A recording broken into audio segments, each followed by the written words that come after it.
সমাজে এমন অনেক মানুষ আছে যাদেরকে সমাজ মূল্য দেয় না, যাদের মূল্যায়ন করে না, যাদেরকে সমাজের মানুষ পাত্তা দেয় না। এটা অনেক সময় অসহায়, দুর্বল, দুস্থ এবং ক্ষমতাহীন হওয়ার কারণেও হয়ে থাকে। কিন্তু আমাদের মনে রাখতে হবে, আল্লাহ রব্বুল আলামিন আমাদেরকে এই দুর্বল, অসহায়, দুস্থ লোকদের কারণে রুজি দিয়ে থাকেন। সমাজে যাদের মূল্য নাই, সমাজে যারা মূল্যহীন হতে পারে, তারা আল্লাহ রব্বুল আলামিনের কাছে অনেক মূল্যবান। আল্লাহর কাছে মূল্যবান হওয়ার জন্য সমাজে আধিপত্য দরকার হয় না, সমাজে ক্ষমতা, টাকা পয়সার দরকার হয় না। আল্লাহর কাছে মূল্যবান হওয়ার জন্য যেটা দরকার হয় সেটা হচ্ছে একটা সত্যবাদী দিল বা সচ্চে দিল।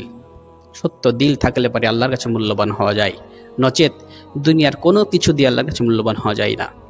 সমাজে এমন অনেক মানুষ আছে যাদেরকে কেউ জানে না, কেউ চিনে না, যারা গোপনে থাকতে ভালোবাসে, যারা সারা রাত ইবাদত করার পরও যারা প্রকাশ করে না, যাদেরকে মানুষ পাগল মনে করে। অনেক সময় দেখা যায় তারা আল্লাহর ওলি হয়ে যায়। যুগে যুগে দেখা গিয়েছে এবং বর্তমানেও দেখা যাচ্ছে এমন অনেক মানুষ যাদের কোনো আধিপত্য নাই, যাদের কোনো টাকা নাই, যাদের কোনো সমাজে একটা অবস্থান নাই, তারাই আল্লাহর প্রিয় বান্দা ছিল এবং বর্তমানেও তারাই আছে। সম্প্রতি আপনারা একটা ঘটনা শুনেছেন, লিবিয়ান এক যুবক যার নাম আমিন আল মাহদি মনসুর আল কাজ্জাফি, সে হজে যাওয়ার জন্য এয়ারপোর্টে আসে। এয়ারপোর্টে এসে তার নাম আল কাজ্জাফি এই নামের কারণে কিছু সিকিউরিটি প্রবলেম শুরু হয় এবং সিকিউরিটি অফিসাররা তাকে বলে যে আপনি একটু অপেক্ষা করুন, আমরা যত দ্রুত সম্ভব আপনার এই প্রবলেমকে আমরা সলভ করার চেষ্টা করব।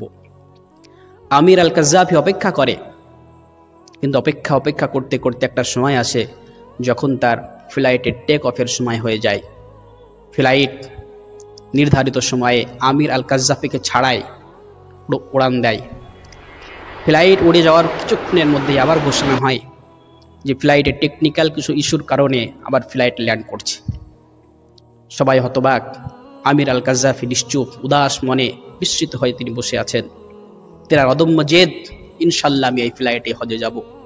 তেনার মনে জেদ এবং আল্লাহ ভরসা নিয়ে তিনি বসে আছেন এবং ফ্লাইট ফিরে আসলো। ফ্লাইট তার সমস্ত কাজকর্ম সেরে আবার উড়ান দিল তাকে ছাড়ায়। আমির আল কাজ্জাফি বসে আছেন, ফ্লাইট উড়ান দিল। আবার যখন উড়ান দিল তখন আবার সেই টেকনিক্যাল ইস্যু এবং আবহাওয়া খারাপ হওয়ার কারণে আবার ফ্লাইটকে ওপাশ ঘুরিয়ে আসতে হয়। তো ফ্লাইট যখন আবার ল্যান্ড হয় এয়ারপোর্টে, তখন ফ্লাইটের পাইলট সে বলে, আল্লাহর কসম, আমির ছাড়া এই ফ্লাইট আর উড়বে না। তো তারপর সে সমস্ত তার ডকুমেন্টসকে ভেরিফাই করার পরে তার হাতে দেওয়া হয় এবং তাকে নিয়েই তারপর কি করা হয়, ফ্লাইট মক্কায় রওনা দেয়। তো এই যুগেও আমরা দেখেছি যে আল্লাহ রব্বুল আলামিনের প্রতি যার অগাধ বিশ্বাস এবং ভরসা আছে এবং যার মনটা সচ্চা, আল্লাহ রব্বুল আলামিন তাকে এই যুগেও সাহায্য করছেন। তারা মানে আগেও করেছেন এবং এখনও করছেন, তার মানে আমাদেরকেও তিনি করবেন যদি আমরাও আমাদের মনকে সচ্চা করে নিতে পারি, মন থেকে বিশ্বাস করে নিতে পারি যে আল্লাহর মদদ এবং সাহায্য আসবে, তবেই হবে। এই জন্য আল্লাহর প্রিয় বান্দা হওয়ার জন্য বেশি কিছুর প্রয়োজন হয় না, সামান্য ইবাদত দরকার হয় এবং আল্লাহ রব্বুল আলামিনের যে হুকুম হাকামগুলো আছে সেগুলো একটু মেনে চলতে হবে।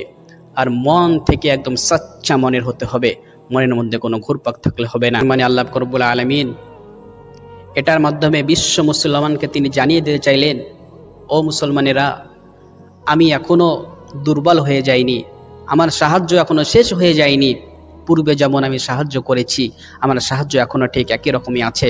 তোমরা নিজেকে সাহায্য নেওয়ার মতো তৈরি করো। যে কাজ করলে সাহায্য আমার পাওয়ার কথা আছে সেই কাজ তোমরা করো, আমার সাহায্য এখনও তোমরা পাবে। যেমন আমি বদরে ফেরেশতা পাঠিয়ে সাহায্য করেছিলাম, এখন আমি তোমাদের সাহায্য করার ক্ষমতা রাখি, অতএব তোমরা নিজেকে তৈরি করো।